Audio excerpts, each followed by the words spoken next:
Dana Denha here, and this is Let's Watch with the Ann Arbor Film Festival. Here in Washtenaw County, we can experience the arts in so many ways. But come March, the world-renowned Ann Arbor Film Festival brings outside-of-the-box thinking to galleries in the majestic Michigan Theater, where experimental cinema and art reigns supreme. Joining me is Ellery Bryan, a multimedia artist utilizing nature to explore interconnectedness with the film My Body is a Lens I Can Look Through with My Mind at the 64th Annual Ann Arbor Film Festival. Welcome to the show, Ellery. Thank you. I'm delighted to be here.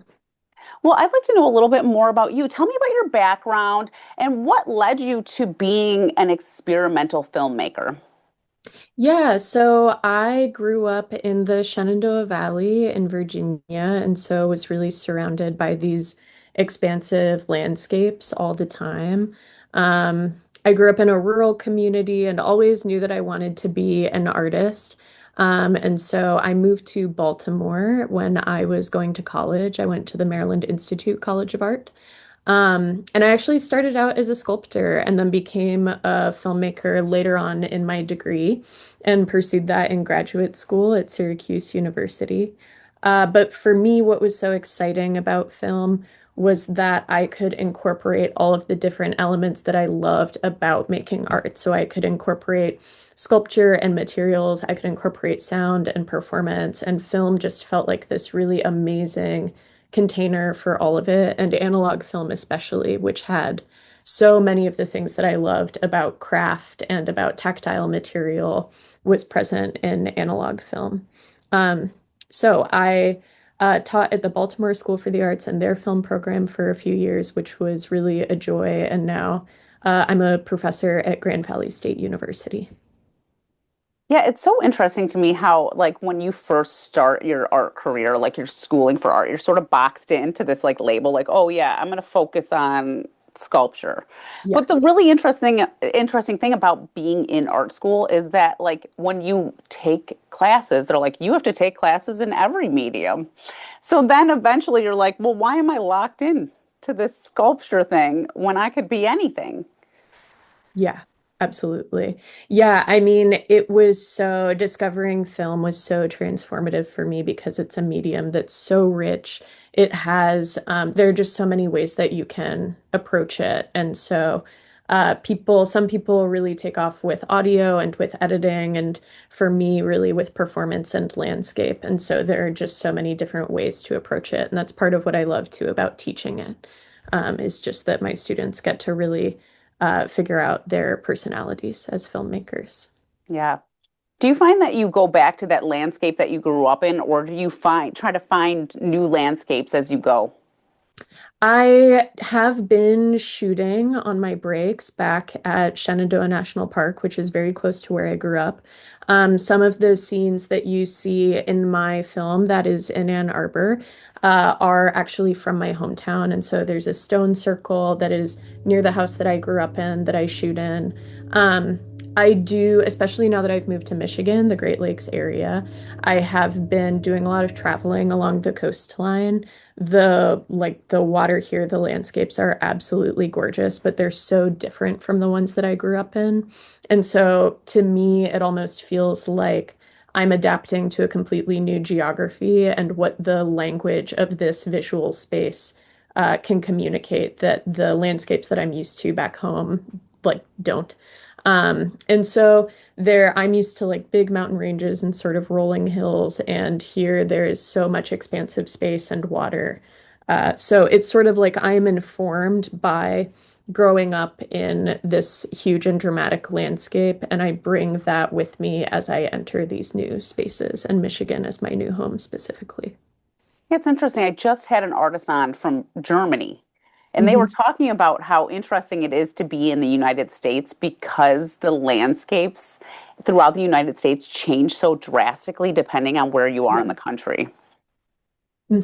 Yeah, absolutely. I mean, that has been, I will always have um the visual language for where I grew up will always come so easily to me because I'm so used to it.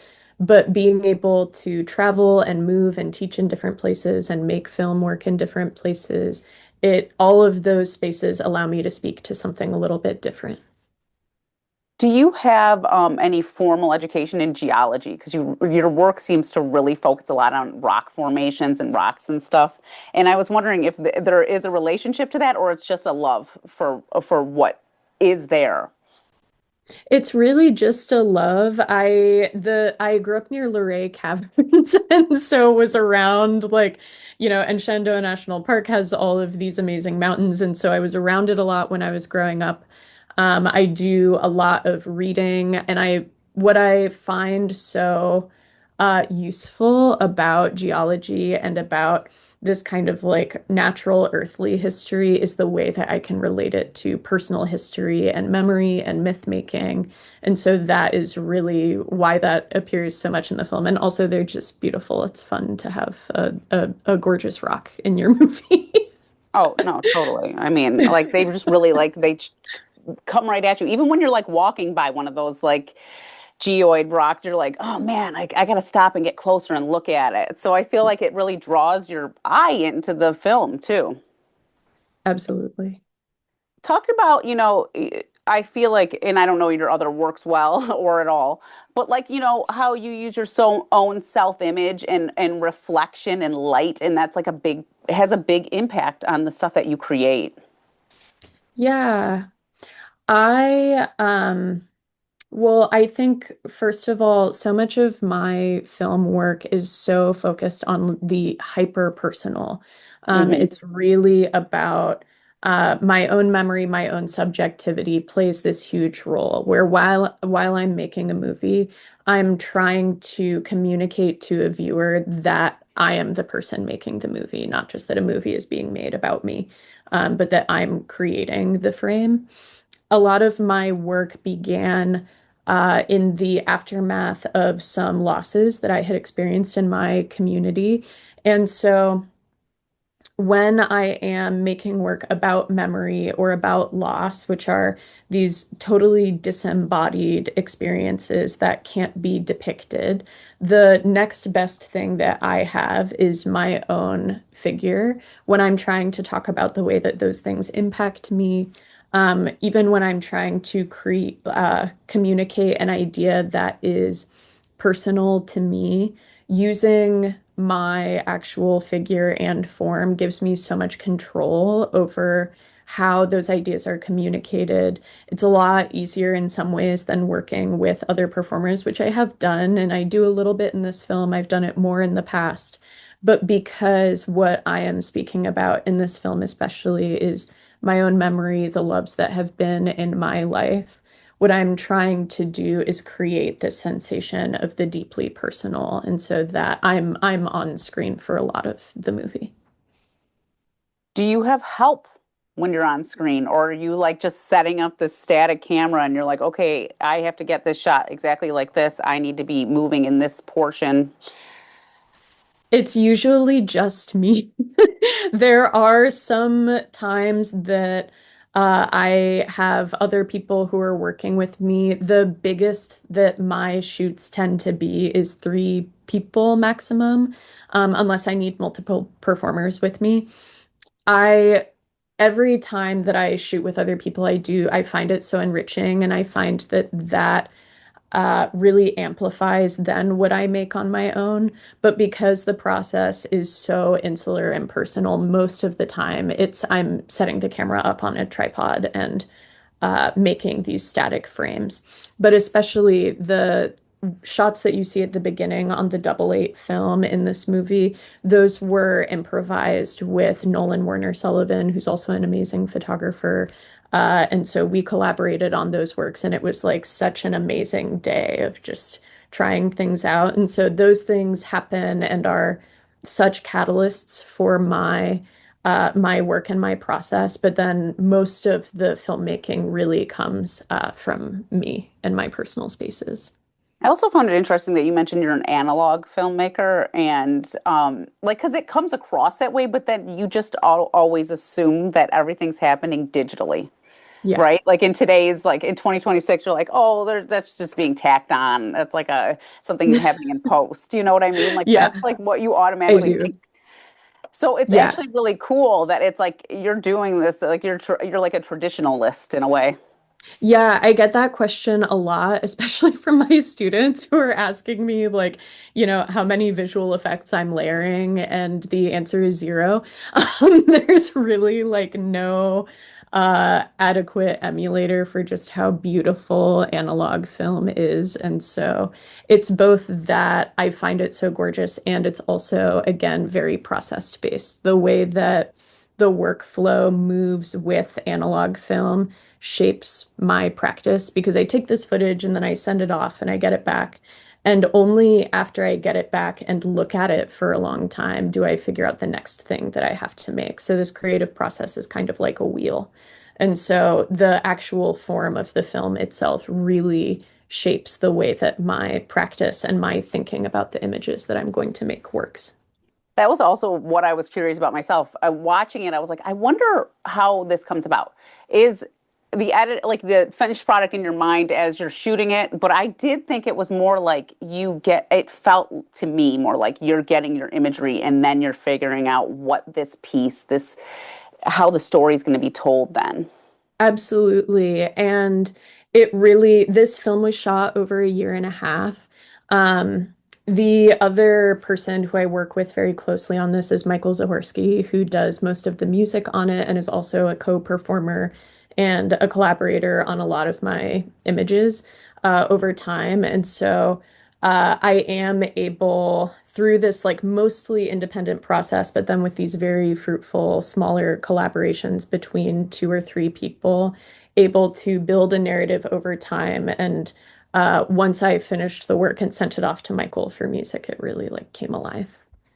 Out of curiosity, you grew up in a rural area. Did you feel like there were roadblocks to being an artist when you grow up in an area like that? Like people are like, you're never gonna make money, like that like what are you thinking? Yes. Yes, absolutely. That was really so much of my childhood and schooling when I was growing up. That was really the narrative. And I truly don't know what made me so determined, but I was just like, I am going to do this. Like, I'm going to go to art school. I am going to be an artist. I think that I have always felt so motivated by like images that I see in my head of work that I want to make. And so it was really difficult. There wasn't, a lot of funding for the arts programs where I was growing up. I certainly got to art school and I felt a lot less prepared than many of my peers who went to amazing arts high school programs. But I feel that in a way, that motivation for me shaped this ongoing trajectory of my career. Well, let's watch the trailer for My Body as a Lens I Can Look Through with My Mind.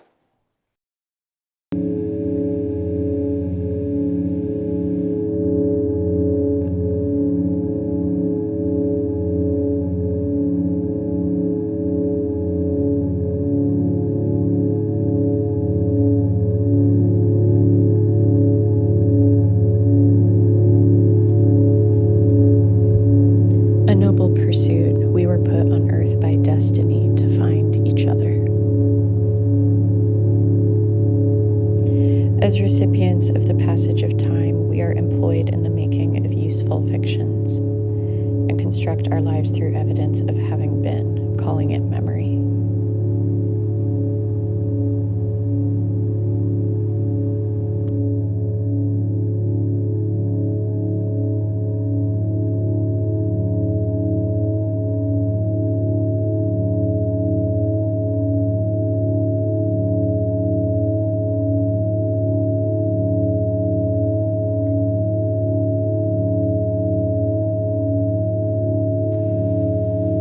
This is a creation myth about assigning meaning.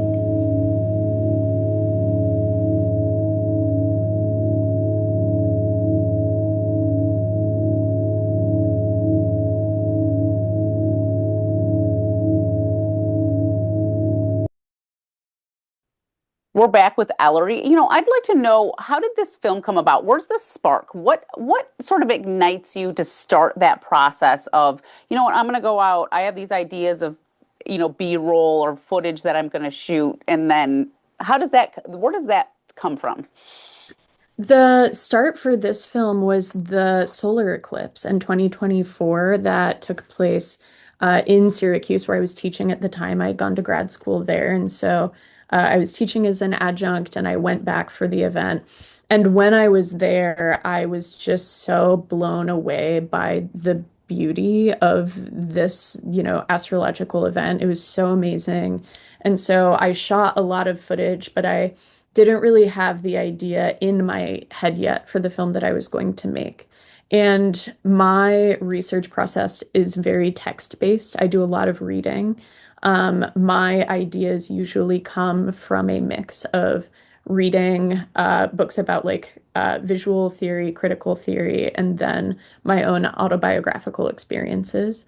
And so during the summer, as I was reading, doing some research for my classes, doing some research for my own work, I was reading a lot about memory, and it was helping me to relate both my own autobiographical experiences about memory, loves that I've had in my own life, with these larger myths that we, as humans, like throughout history, have applied to natural astrological and geological events. And so, slowly over time, this sort of just took shape, kind of just through the process of making without there being really a plan. But there are these small sparks along the way. The eclipse was really the first one. I found this encyclopedia of rocks and minerals that was so beautiful and started like shooting with that and with some photographs and like notes from my parents and documents from my childhood and objects that I feel really attached to. And over time, it started weaving this central idea that was supported by all of the parts of my life that were coming together to build this message. I also got to spend a lot of time at the Stone Quarry Hill Art Park as an affiliate artist, and they have an incredible archive of fossils and rocks and minerals and books. And so that space and the landscape in that art park really also helped catalyze this work. Do you feel like time and space always had an impact on your work, or is this something that, is newer with this film that you created, My Body is a Lens I Can Look Through with My Mind? I have been exploring it for many years in my work. As I had mentioned earlier, there were earlier pieces in my body of work that came out of experiences of loss of friends, and family members. And so thinking about time and my relationship to time and memory has been an ongoing theme. But this was a project that I feel really just exalted those concepts and brought them into a broader, more collectively understandable sphere. A lot of the work that I was making before was totally focused on autobiography, totally focused on performance. And with this film, I feel that I was able to bring in many more symbols that were relatable to more people and that gestured at what I was getting at in a broader sense.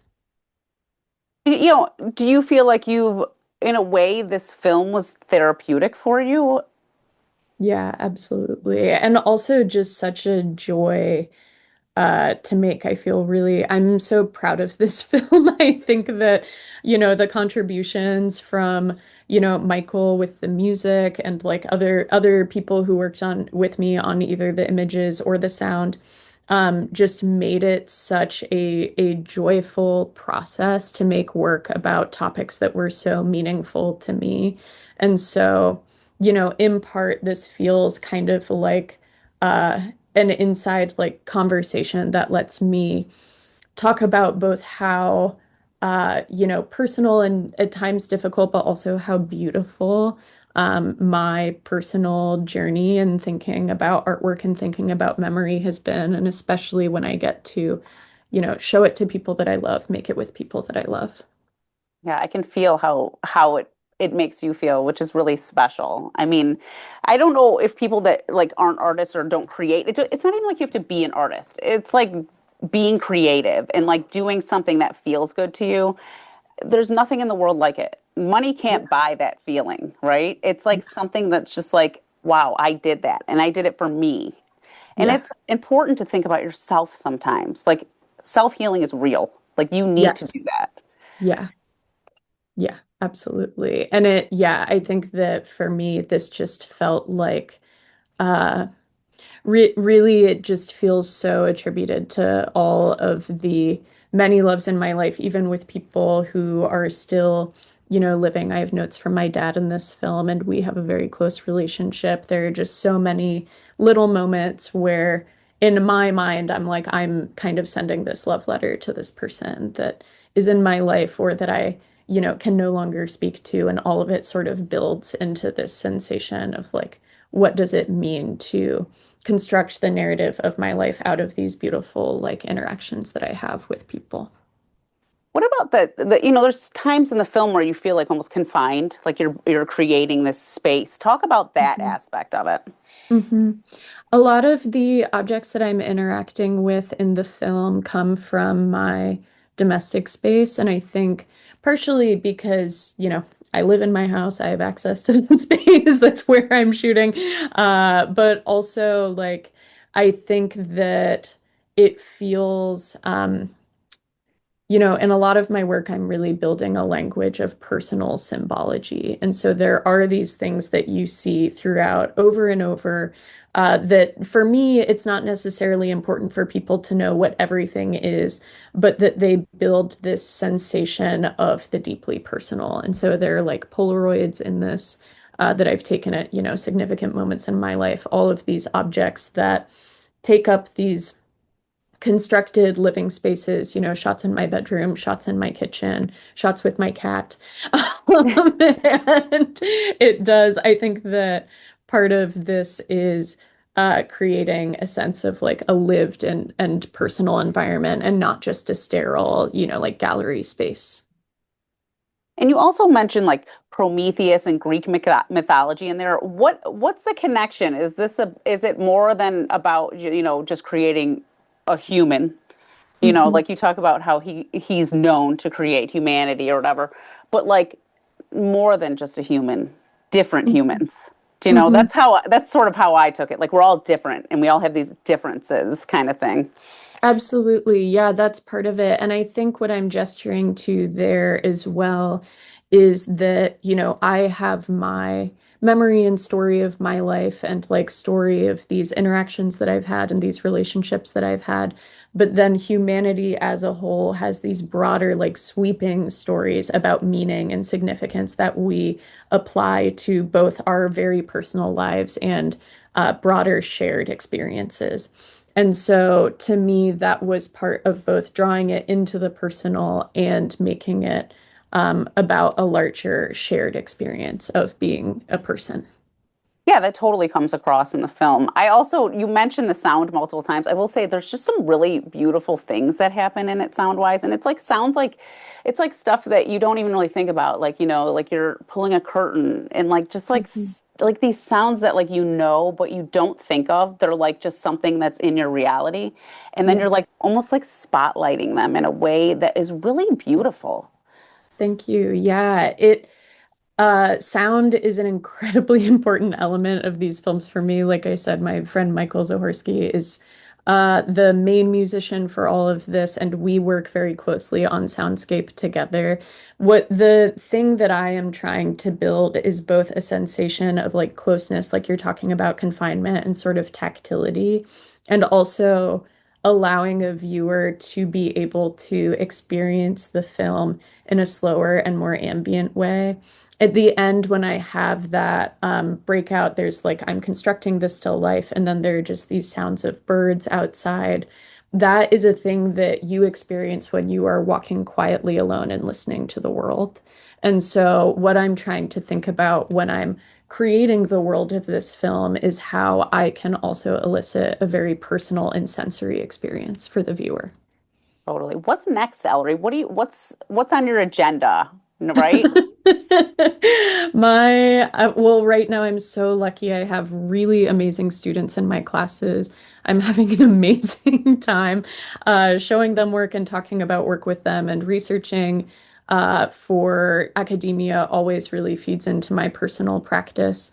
But I am in the process of filming at home and getting used to this beautiful Michigan landscape. And I'm shooting, but not totally sure for what yet. So I'm sure that is on its way to me. I love your process. I like that we don't know what's going to happen, and then it just sort of turns into this like beautiful film. It's amazing, really. And I like that you're not confining yourself when you're Yeah, creating. You're like, okay, let's see what happens. It's like the sky's the limit, really. You don't know absolutely. how it's going to turn out, which is just so neat. I just love it. Thank you. Before we go, we're almost out of time. Tell people why they should support the Ann Arbor Film Festival, as a filmmaker, a viewer, a patron, whatever it is, and why they should come check out the 64th annual Ann Arbor Film Festival. I mean, the Ann Arbor Film Festival is just such a amazing, like, important cultural institution. It is, in my opinion, one of the singular, like, most important and historic film festivals that we have in North America for experimental filmmakers. The work that's shown at Ann Arbor is not, it isn't necessarily conventionally screened. And so it doesn't get into a lot of the conventional cinema spaces. This is work that's so unique. So much of it is so thoughtful and personal by filmmakers who are really like pushing boundaries and transgressing traditional methods. And so this is a place that you can see some truly unique and incredibly beautiful artwork. And we need those cultural spaces desperately so that people can continue, engaging and looking and feeling, and then hopefully making connections to their own lives and maybe even making some things of their own. It really is a place to expand your mind more than, I mean, it's really interesting to think about how you can watch someone else's creation and it can make you think of things that you never would have even imagined in your life. And that's how I feel the Ann Arbor Film Festival is. Yeah, absolutely. Thank you, Ellery. It was great Yeah. talking to you. Yeah. Thank you so much. To watch this and other CTN series, visit youtube.com/CTN Ann Arbor. And remember to like, subscribe, and share. I'm Dana Denhoff for Let's Watch with the Ann Arbor Film Festival.